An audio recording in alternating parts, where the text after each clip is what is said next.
You're watching PowerNation. Today on Music City Trucks. It's a huge mock-up show starting with an upgraded belt drive assembly.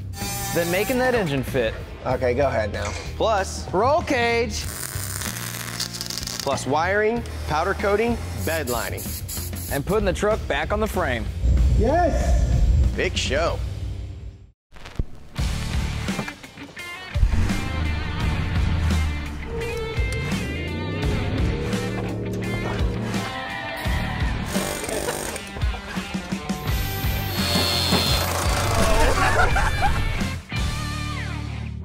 Hey everybody, welcome to Music City Trucks. I'm Mark Christ. And I'm Brandon Burke, and on this episode, we're gonna take our Seafoam Beach Cruiser Bronco and get it ready for body work, which means putting almost everything into the truck that needs to go in there, like our Coyote, our 6R80, transfer case, and all the other goodies that go into a project like this. Speaking of a project like this is a doozy of a build. And if you're just joining us, we started with a brand new aftermarket chassis, Bear, and built it up from there. We got this brand new body that we built from parts right here in the shop. We added all new suspension, crate axles, and it's looking like something, but it's still a long ways off from where we're headed. We're excited to call this project the Beach Cruiser Bronco. It's going to be the perfect blend of classic styling and modern technology that'll be able to cruise the beach, scream down the interstate, and everything in between. Well, we obviously wanted to set the bar really high with a build like this, and we're going to do that with all of the components, and the engine is no exception. We went with Edelbrock's Supercharged Coyote crate engine. This thing is 785 horsepower, 660 pound-feet of torque. This thing is no joke, but it's not just a Coyote crate engine that they slapped the supercharger on. This is a fully built bottom end, forged crank, forged H-beam rods, forged pistons, and then of course it's got the 2650 TVS Edelbrock supercharger on top. It's got a full 8-rib belt drive, so you don't have to worry about anything like belt slippage, and then it comes with all the other components that you need to get this thing installed, the controls and the wiring and everything like that. So you just hook up a few wires, add some fuel, and this thing is going to make our Bronco scream, but we're not stopping with just this engine. Now, like I said, we went with a 6R80. Ford's been putting these behind Coyotes since 2011, and they're great transmissions, but this one's a little special. This one's a level 10 bulletproof 1,000 horsepower transmission, so it's gonna be able to take all the power that our supercharged Coyote can give this. All right, we're gonna be installing the engine and trans, and we already got the Bronco moved over to the lift, all the sheet metal taken off so we don't have anything in our way. First thing to do is install these headers. Snug them down. Well, there's one more thing we want to get addressed on our engine here before we drop it into between the frame rails of our Bronco, and that is the belt drive. Now, no Coyote comes with a power steering pump, even this Edelbrock crate engine, although it does have a really nice belt drive system on it. And we need power steering and hydro boost on our truck here, so we have to add the power steering pump. The other thing we want to add is the AC compressor. With such a nice truck like this, it's got to have AC, and we want to get all of that stuff installed now during mock-up so we don't have any clearance issues later.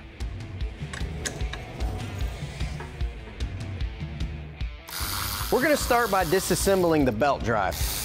This Edelbrock belt drive system uses an 8-rib design. This increases the surface area of belt engagement on each pulley, which helps prevent belt slippage. This is particularly important on high horsepower applications like our Supercharged Coyote. To make room for all these accessories, we have to remove some of the bosses on the timing cover. The key here is to take it slow because you don't want to cut through that timing cover.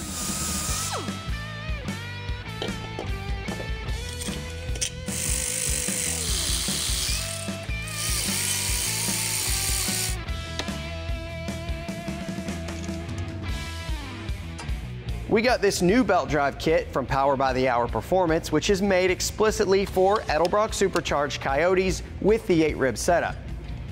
It puts the compressor and the alternator on the passenger side with the inner belt.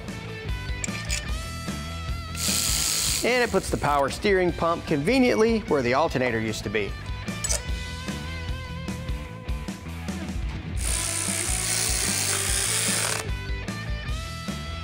And then finally, the primary belt. Ready? Yeah. Like it was made for it. With the belts on, now we can get this thing mocked up in the truck, make sure everything fits and clearance where we need to. I know. Double fingers crossed. Let's do 4. Okay. Let's see how much of the inner fenders we need to clearance. Watch the radiator support too, with that alternator. Well, I'm gonna tell you right now, if we have to go back any, Ain't gonna happen? these headers ain't. All right, let's just go down a little bit and try, see what happens. Ooh. Ooh. Ooh, That's gonna be a no-go. Whoa. Come back. Got about a ½ inch now before I'm oil pan on the cross, or the oil filter on the cross member. Let's make some marks Yeah. of where we want to cut. Things we want to do. Pull it out, fix them, and try it again. All right, so our first install didn't go so great. The headers and valve covers hit the wheel tub. You can see right here, the valve cover here, and then the headers drug the wheel tub and also the firewall. So me and Mark took a few seconds, more like 15, 20 minutes to think about it. And I think we have a solution. It's to cut the wheel tub on this top flange, taking about 3/4 of an inch out of it and making it bolt in.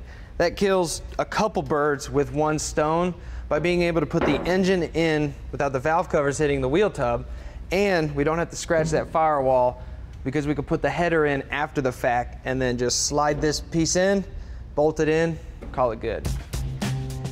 This 3/4 inch tape works perfect because it's the same width I want to take out of the wheel well and provides a straight edge for me to cut on.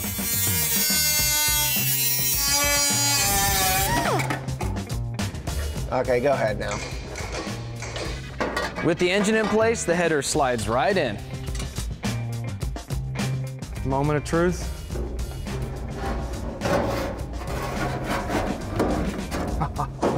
Oh yeah, with room to spare too. Everything else looks good. Why don't we go up and get the transmission on there and keep chugging. Yep. Obviously the flex plate's not on there, but this is mock-up, so. Yeah.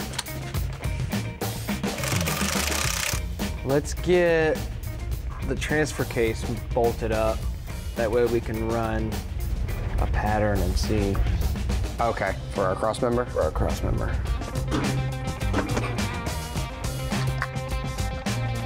25 3/8. A quarter. All right, check the other side. Just a sec. 5 1/2. There you go. All right, just write your measurements in there. Yeah. I think it's to scale too.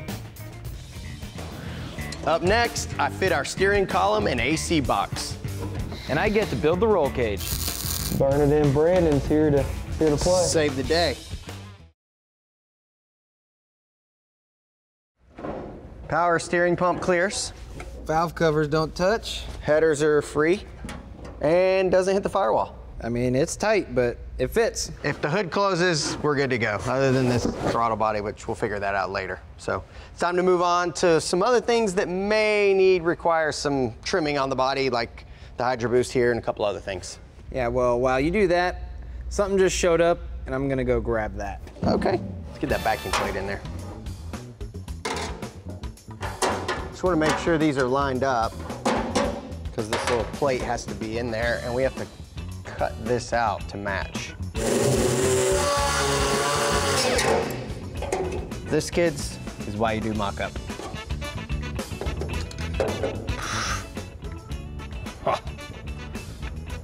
It's going in. Well, I gotta say, that looks pretty good. There are still some other things that we need to get mocked up. I think I'm gonna move on to the steering column next.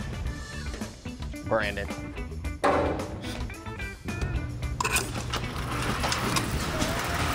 Ah, look at So that. we got roll cage. Looks like the hard work's already been done. Oh yeah. Well, we've got this unpainted column right now, but Flaming River is sending us a black powder coated version, so this is just for mock-up. The reason we want to fit the column is so we can get the steering shaft routed to make sure there are no clearance issues between the column and the box.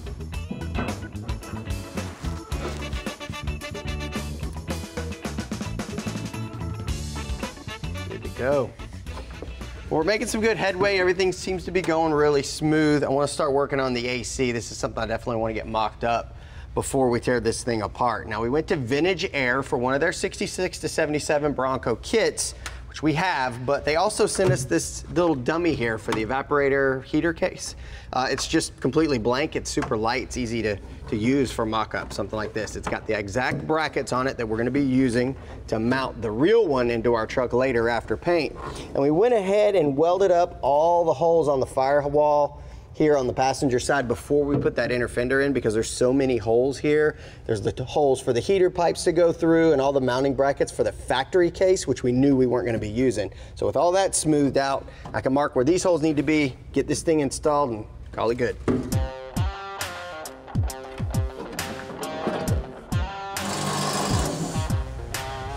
With that first hole drilled, I can mark this other one.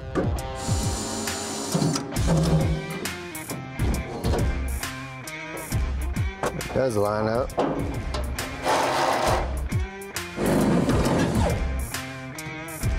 With the AC box in place, it's time to move on to the engine controls. We'll get the wiring harness routed and a few connectors plugged in. Yep. And this is gonna go here. This is gonna live wherever that's gonna reach. So we just need to find a happy place for that. Then we need to find a home for the ECU and the fuse box. Better suited up here.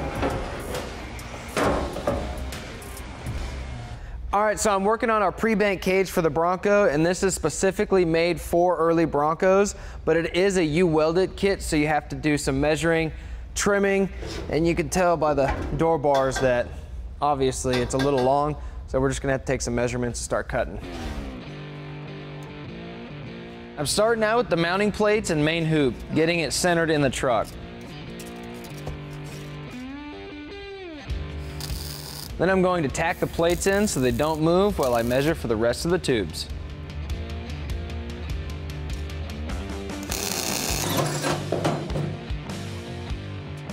I've got the harness run through the firewall and settled on mounting positions for the fuse box and ECU. Test fit this battery tray just to make sure. And lastly, the accelerator pedal. Very nice. See if this works. Since no two Broncos are alike, some of the tubes are left long so you can fit it how you want in your truck.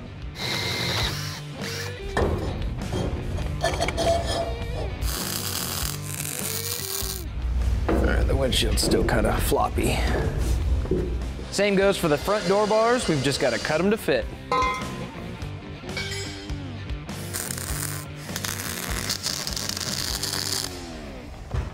All right, now that I got all the tubes tacked in place and everything where I want it, I'm gonna let Mark finish weld this because I got other stuff to do. To final weld the cage, I'm using the Forney 220 AC/DC TIG welder. TIG welding something like this is ideal because these welds will be exposed and we want them to not only be strong, but also visually appealing.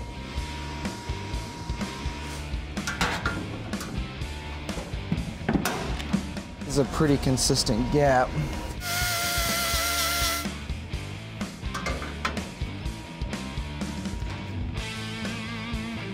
I'm using the same machine to weld this filler panel in, which shows how versatile this Forney TIG welder is.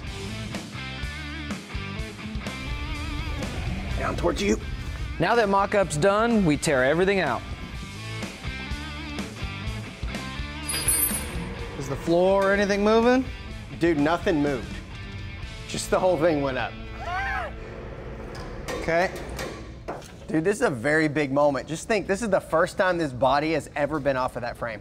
Yeah, I can't wait to get it over here in the prep booth, get it in some epoxy and put some color on it. I know. Well, I got to get back in there and get that frame stripped down. Got to get all those pretty suspension components all wrapped up.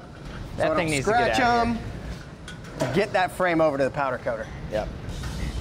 Up next, we'll take our Bronco frame to blast from the past and get it blasted and powder coated. Sweet. All right, got the Bronco body in the prep booth, getting it all sanded down, ready for epoxy. I just can't wait to see this in paint. And I know this might not be the most exciting part of the process, but maybe this is. Well, we've got our Bronco chassis here on the trailer and all stripped down and ready to look pretty. And we're a blast from the past in Lebanon, Tennessee, and they've got what we need. Well, they've got two big blast booths here. In this one, they've got a bunch of small parts they're working on. And in this one over here, they've got a 1950 Chevy truck cab. Check this out.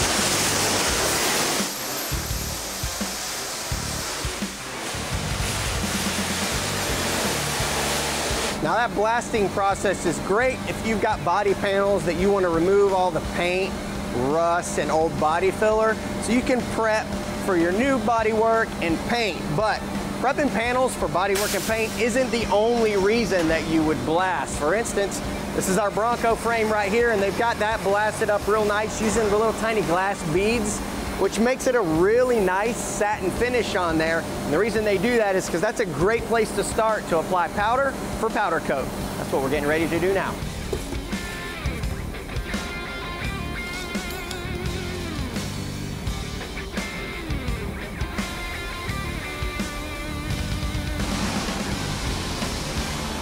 Powder coating is a lot different from painting because the part is electrostatically charged to attract the powder, which will later be baked on. Now for the powder we're using on our chassis here, we decided to go with Prismatic powders. They're known for having really high quality powder, and not only that, they're really good at custom colors. In fact, they've got over 6,500 custom colors in stock. Now we chose a pretty simple black on purpose on this, but if we wanted to go with something crazy, chances are they would already have that in stock. But if not, you can always send them a sample and they can make you your own custom color, which is actually pretty cool. With the powder applied, it goes in the oven.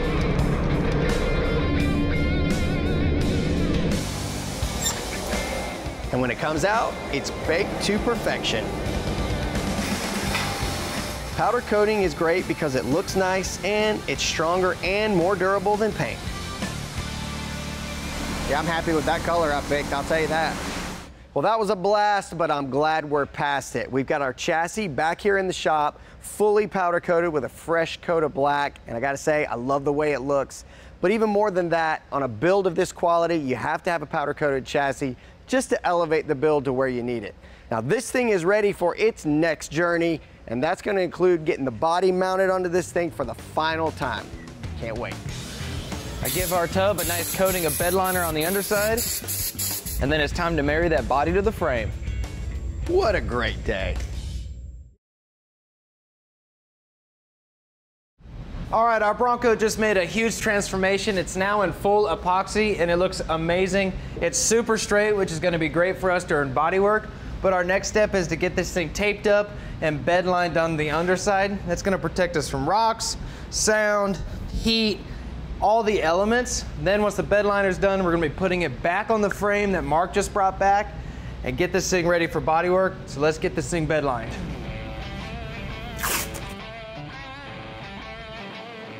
Masking up for bed liner is a tedious process because you don't want to get it where you don't want to get it.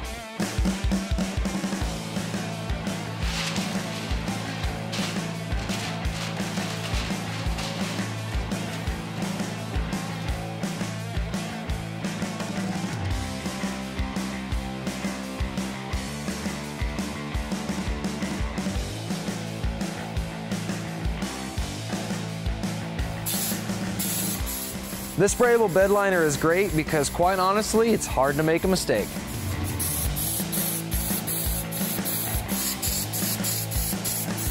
All right, well, here's the finished product. It looks really good.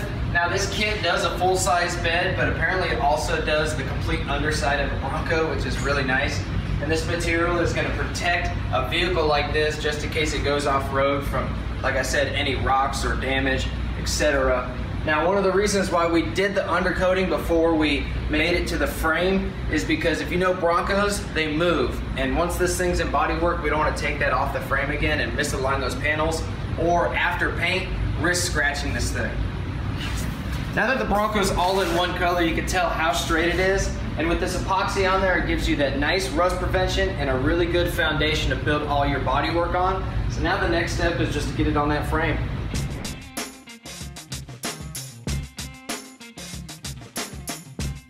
With the frame masked off so we don't get overspray on that new powder coat, it's time to marry the body to the frame.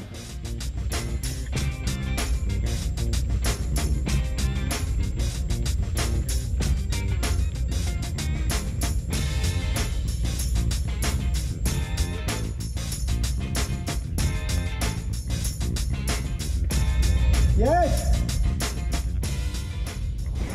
Well, our Bronco is married to the frame forever. It's never coming back off. We also got all the panels bolted up and our gaps pretty much roughed in where we want them. Yeah, it looks like a Bronco now, and it makes me want to just like throw all the axles of suspension back under there and the drivetrain and just like go take it for a spin, but we can't do that yet, can we? Not yet. Next time we work on this thing, it's gonna be a big show. We got some experts coming in helping with bodywork, and we're gonna get this thing painted in a week.